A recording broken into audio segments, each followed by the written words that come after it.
예, 안녕하십니까. 임창경입니다.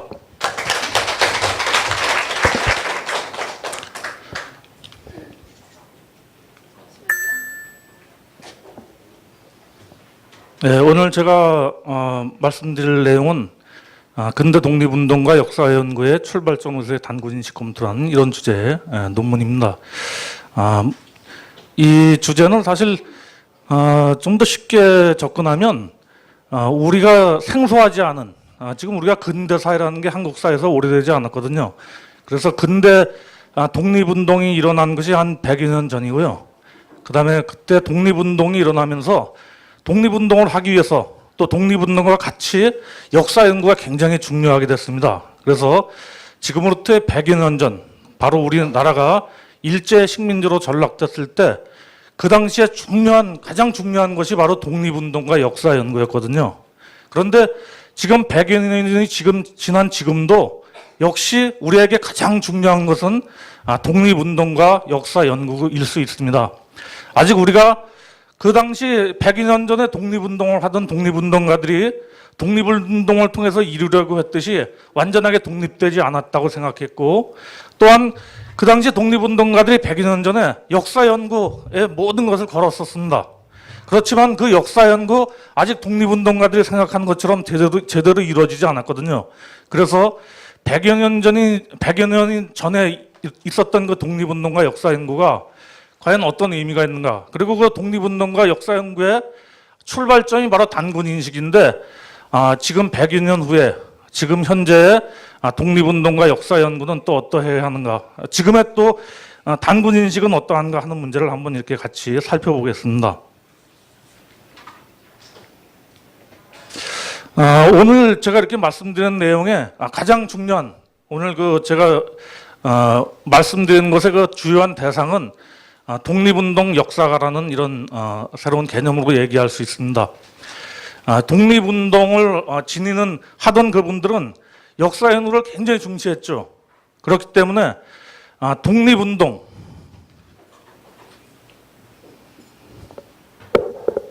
이 독립운동을 하는 그 독립운동가들이 역사 연구를 굉장히 중요시합니다. 독립운동과 마찬가지로 역사 연구를 중요시했거든요. 그래서 이런 분들, 독립운동을 하면서 역사 연구를 했던 이런 분들을 독립운동 역사가라고 이렇게 얘기할 수 있습니다.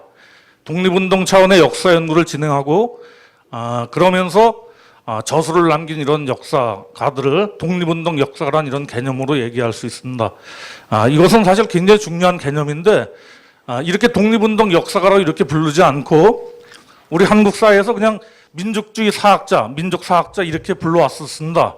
그러다 보니까 나중에 지금 현대 와서는 민족주의 사학자가 그냥 다 이병도나 한국 대부분 사학자들이 그냥 민족사학 같이 함께 묶여서 가거든요. 그래서 이 독립운동을 하고 역사 연구를 하던 이분들을 독특하게 이렇게 따로 떼어내서 한번 얘기해 보려면 독립운동 역사라는 이런 개념이 필요하다 이렇게 생각해 봤습니다. 이 독립운동 역사가에게 그 역사 연구라는 어떤 의미가 있나 이렇게 살펴보겠습니다. 독립운동 역사가에게 그 역사, 특히 민족사는 대외적으로 제국주의 침략에 맞서는 유력한 사상적 무기의 하나이며 대내적으로는 문화 도구, 반민족적 분권 세력을 비판하여 해체시키는 문화 도구이며 또한 그 민족성을 각성시켜 독립운동 전선에 나서게 하는 교육과 선전의 핵심이며 그들이 목숨까지 바쳐서 건설하려는 독립된 자주국가를 건설하는 청사진이 담긴 것이었다고 볼 수 있습니다.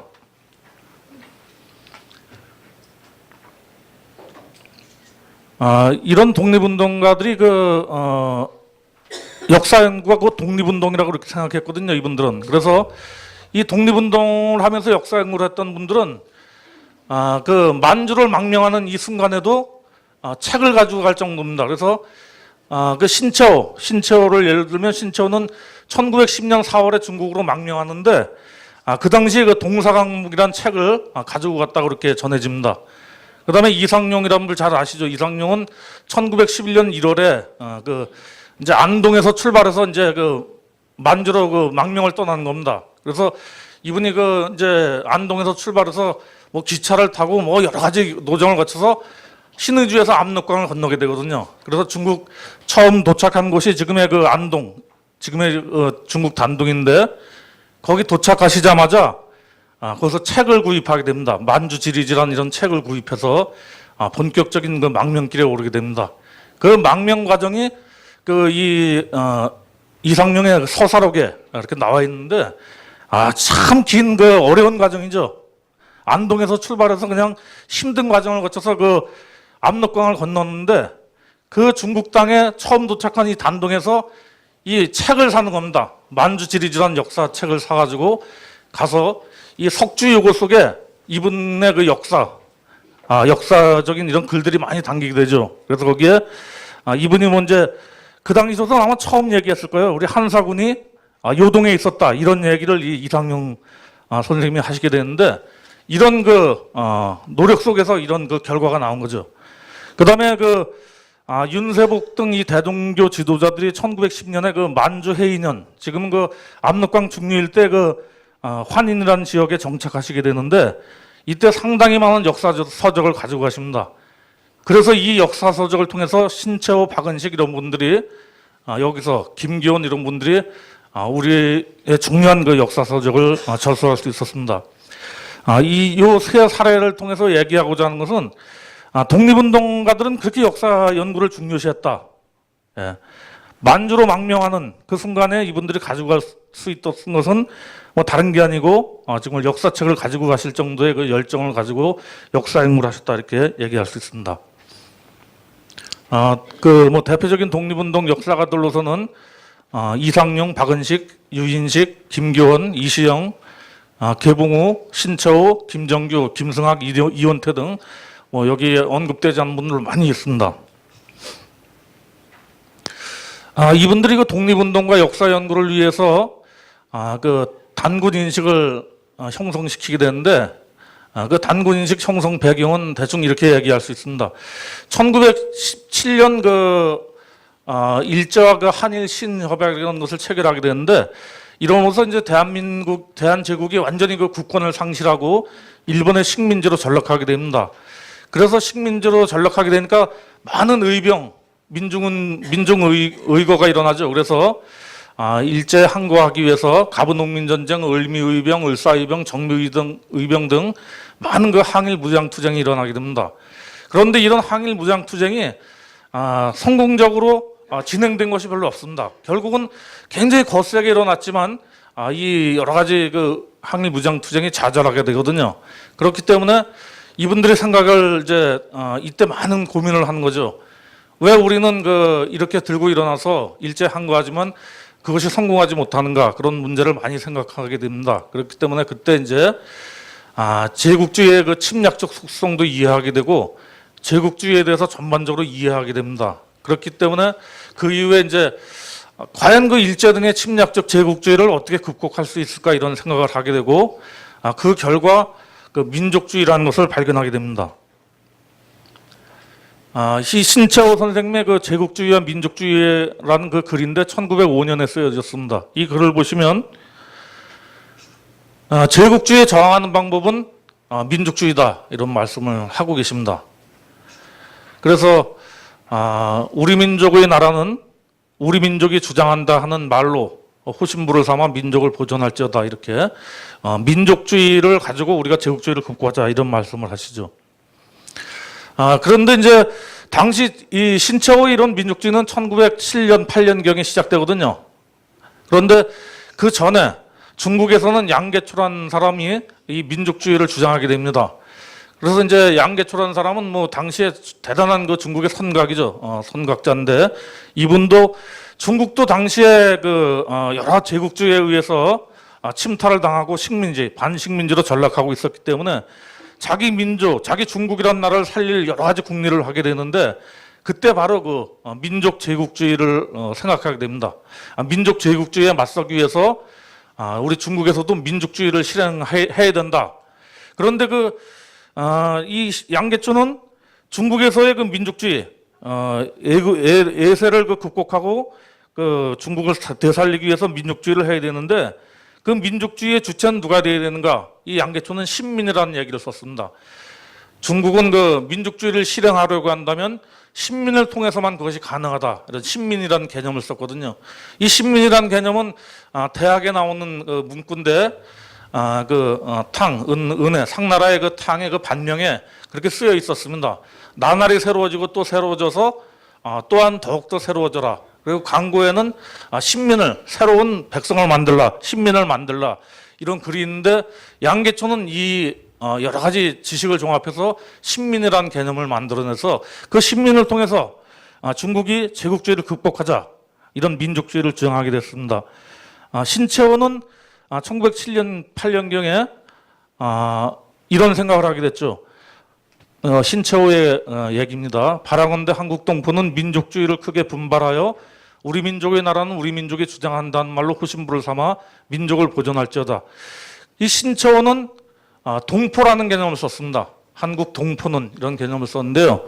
이 동포는 정치적 참여를 요구하는 내부의 평등과 정치에 대한 관심과 분발, 행동을 요구하는 강력한 함의를 가진 용어였죠. 그러니까 동포는 당시에 많은 사람들을 각성시키고 동원하기 위한 이런 개념으로 우리 한국 동포들 함께하자, 한국 동포들 나와서 우리 민족을 지키자 이런 말로 이 동포라는 개념을 사용하게 됐습니다.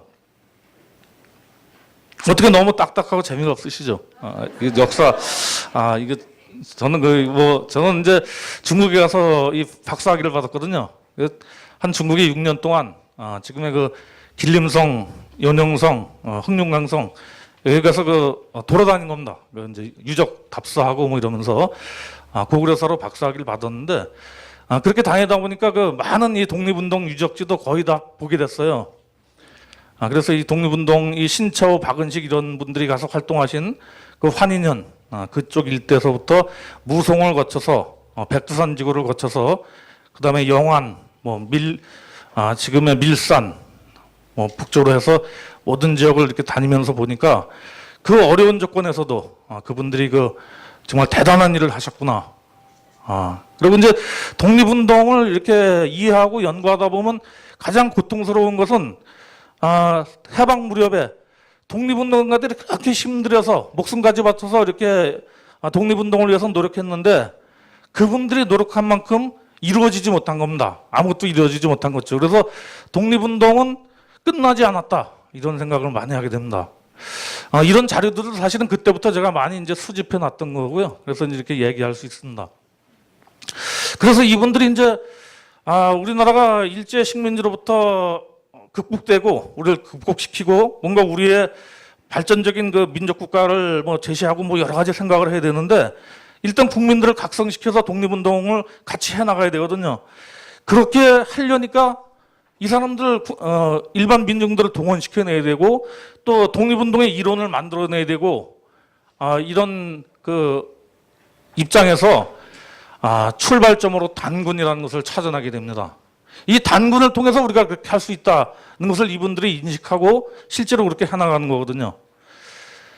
그래서 이제 이 신채호 선생님이 1908년에 독사실론이라는 이 책을 썼는데 이 책은 이제 매일신부란 그 신문에 연재 형식으로 계속 나간 거죠. 그래서 그게 하나의 책이 됐는데 여기서 신채호 선생님이 얘기합니다.